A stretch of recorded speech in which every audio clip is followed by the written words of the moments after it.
welcome to the second edition of the Cisco Morning Huddle with Coach Rick West.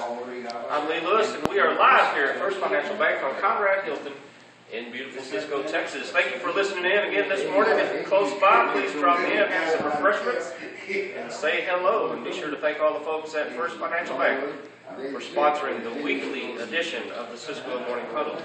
Big Damn Lobos got their season off on the right foot last Friday night and early against the Longhorns, winning fairly easily by the score 52-8. Coach West, welcome into the show. Looked like you guys were fairly comfortable with all the new faces in the lineups at the various positions last week. Share with everyone your feelings about some of the new faces in the starting lineup this year, and also maybe share how the staff felt about some old faces in new positions. Sure. We were pretty fired up about Friday night. That was a type of team that we needed to see to get ready for Clyde. You know, they brought a lot to the plate, especially to our offensive line, which is always what I focus on first. I mean, you'll see me talking more to offensive linemen than you will my quarterback or my tailback. You know, that's just got to be an area we have to be good at if we plan to be successful offensively. And they brought a lot to the table. They were big and physical up front. They brought a lot of junk, and I say a lot of junk, all types of stunts and blitzes that they brought from all areas. And it was a difficult first game for young offensive linemen. And I'll talk about them first. We have two very experienced offensive linemen, two seniors that played in the state championship game, Caleb Raines and Dustin McBride. Lots of big games under their belt. Wasn't worried about them at all. Bailey Edwards, also going to be a junior. He's a junior this year.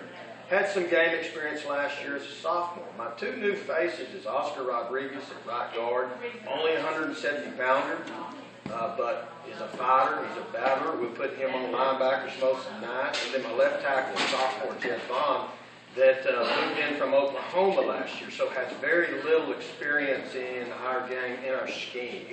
He's probably having the most difficulty, obviously, on learning what to do, a sophomore and coming from another school.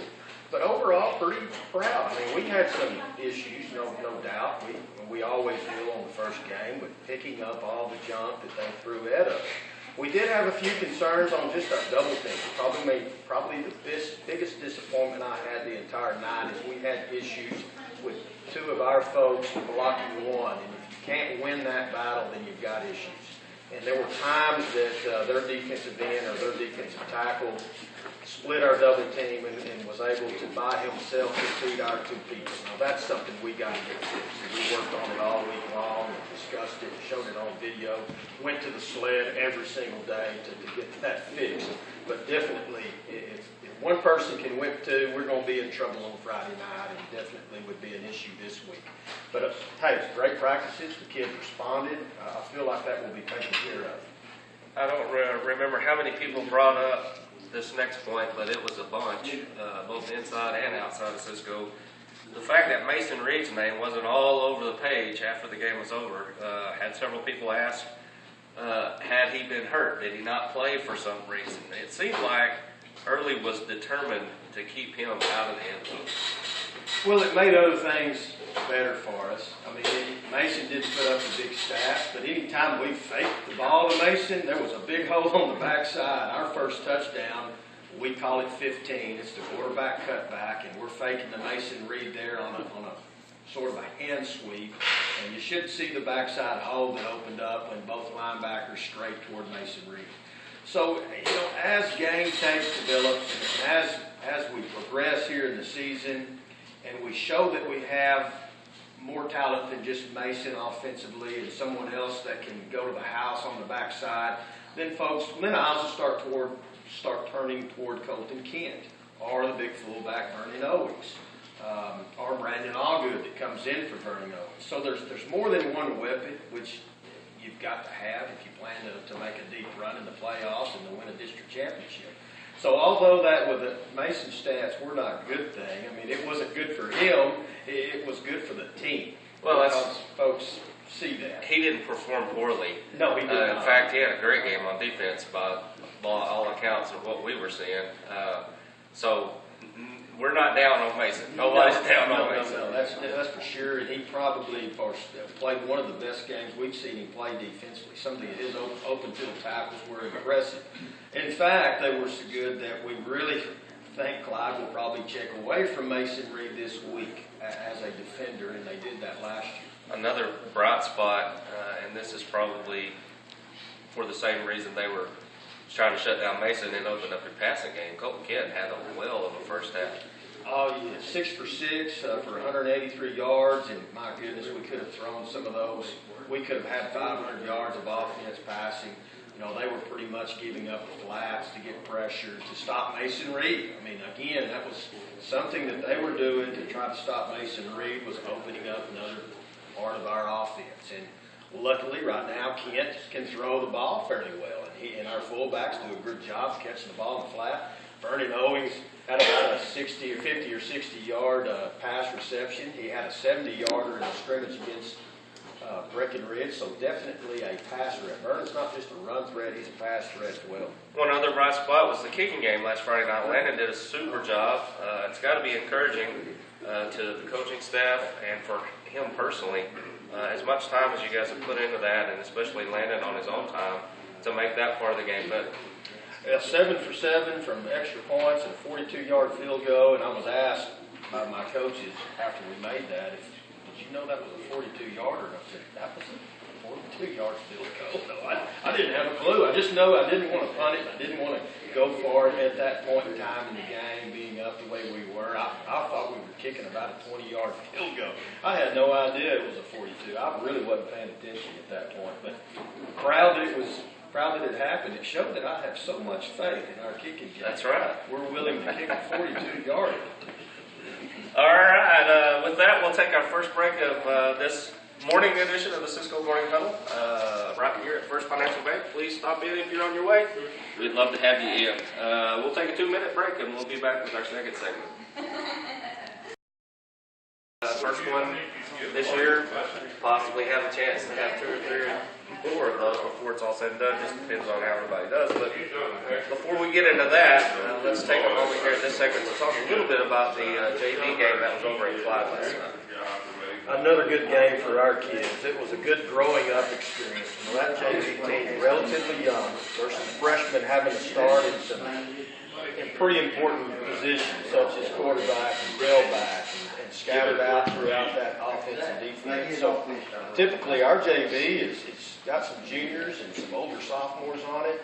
I know that's what Clyde's and Early's were made up of. So it's good to see a young group step out and compete with an older crew that was as big and physical as Clyde was. Our kids could have definitely been intimidated by the way Clyde looked.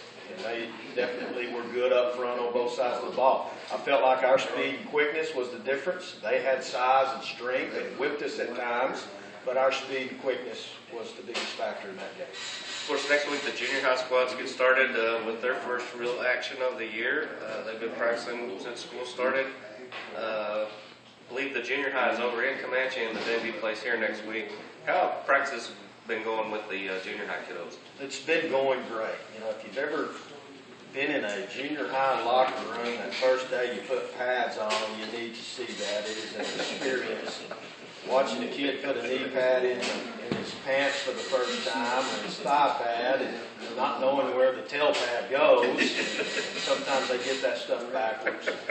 It's every year we see something new in there when the 7th graders get suited out. It's a lot of fun. No, they've had good practices. It's been great after school. They're excited. And I really feel like it's going to be 2 competitive groups. Both the 7th and 8th grade are going to be competitive, and hopefully we'll compete for a district title. Going to have to throw this one in at you. It's just fresh off my mind. I wanted to ask this and didn't put it down, but last week you guys were the only ones in district that won. A couple of them might have been expected as far as the other teams in the district go, but there were maybe 1 or 2 that maybe kind of raised the eyebrows a little bit. Didn't quite turn out the way that most people thought. You're right. You know, last year our district, with exception to the Wall game, Coleman and Wall, our district won every game, and that was Hamilton beat Comanche pretty bad last year. This year, Comanche beats Hamilton pretty bad. And in fact, we've got that video and have already taken a look at it this morning on a trade. But it was a little shocking that our district lost their first game. But they're playing some Division I schools there. Our district pretty much is playing up that first week. Most of the schools we play are Division I schools, so it's a little deceptive. I do feel like we're going to have a very competitive district. We had a great district last year. I think that was important to know that last year's district title was quite an accomplishment. Colorado City went on pretty deep and played for a regional championship. Hamilton stayed at home and was a very good football team who had defeated Comanche last year pretty handily. So it was a tough district, and I feel like it'll be a very tough one again. I think the one that maybe is most deceptive is that Colorado City Breckenridge score, because Colorado City, while they're running a lot of the same stuff they probably have, they do have a new coach, and he may have added a few wrinkles this year that they're still trying to learn.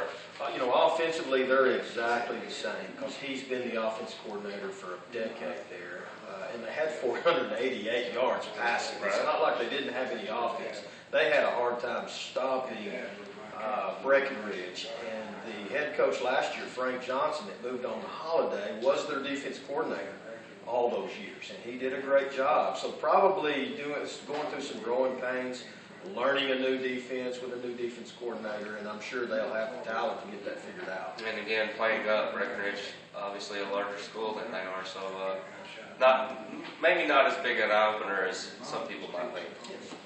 All right, right now we're going to take another break, and then when we come back, we'll have our final segment here at First Financial Bank in Cisco. Stay with us. You're listening to the Cisco Morning Huddle on KATX. Back in 2 minutes. Country game of the week against a very good Clyde team that really put it on what was expected to be a really good Banks Dragons team this year. Coach West, I think it's probably going to have a little bit of a playoff atmosphere tonight at the field. Probably a lot of fans there. Do you feel like it kind of has that feeling going into it? I do. I mean, it's a big game for both communities. We've been on top of Clyde the last 2 years, and they've got something to prove this year. Being a Division I school with about 22 seniors and an enrollment of well over 400, their folks and their coaching staff certainly expecting to come give us a heck of a game, and I feel like they will.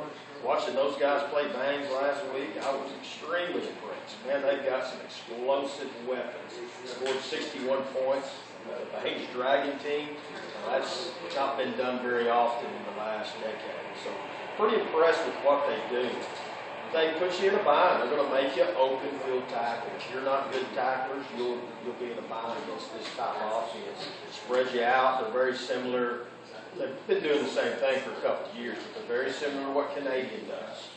They're going to spread you out and throw a hitch on the right side, make your defensive line run over there and attempt to make a tackle. Then they're on the right hash. They're going to throw it to the left hash. Throw a little bubble screen, make the defensive line sprint over there and have to make a tackle. They do that all night long with some runs mixed in, and then here comes that sucker route for a touchdown. You've got to stay disciplined, and you've got to be in very good shape. Obviously, they're thinking, let's get some reps against Cisco as we can.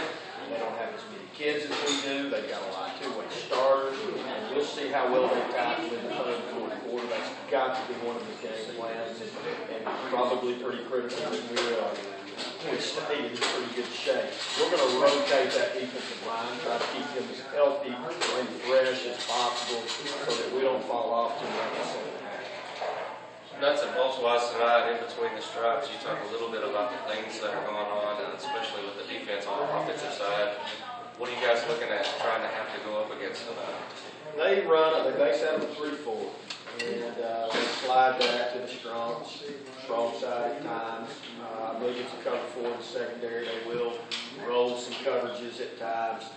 Very physical up front, very similar to what the JV did. They have the ability to manhandle us at times just with sheer strength and size up front. We know that. Our O-line knows that. We've got to stay on them for a short period of time, and hopefully our fast backs can get through, or get around before they come off the block. There's going to be times we get no movement. You know, we're smart enough to understand that a 180-pounder versus the 245-pounder might not win that battle at times. You know, on a power situation, we're not going to throw that out the door. We'll double team at times, but we definitely need to be able to utilize our speed against a defense like this. One of the things, hopefully, that last week does for you with the early film, I'm sure that they've gone through that over and over again. Do you think it's going to be harder for defenses that you guys face this year to just kind of gang up on you up front like a lot of people do? Well, I sure hope so. You know, there have been years that we were pretty much stuck in that eye in a power situation. And you know, I'll go back to Tanner Garcia's year. We were stuck in ways and some of the things that we were doing offensively there. Tanner was smart. He could get us out of a bind just with the checks.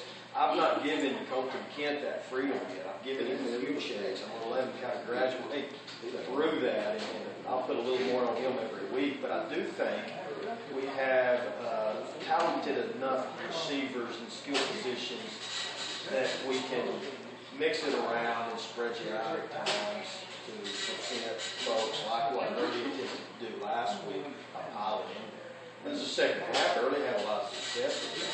They knew we probably weren't going to throw the ball in the second half, and they could pile in there and have some success at stopping our power running game.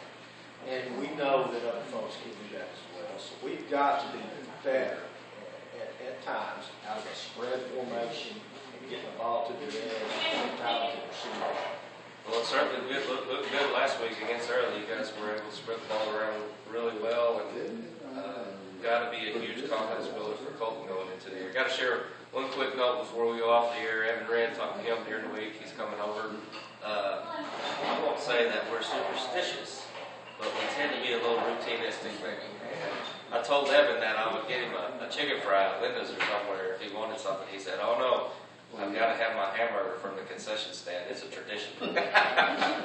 Yes, we are superstition on the big game. I'm pretty bad about that. I won't step on a white line during this game with my right foot if you'll notice.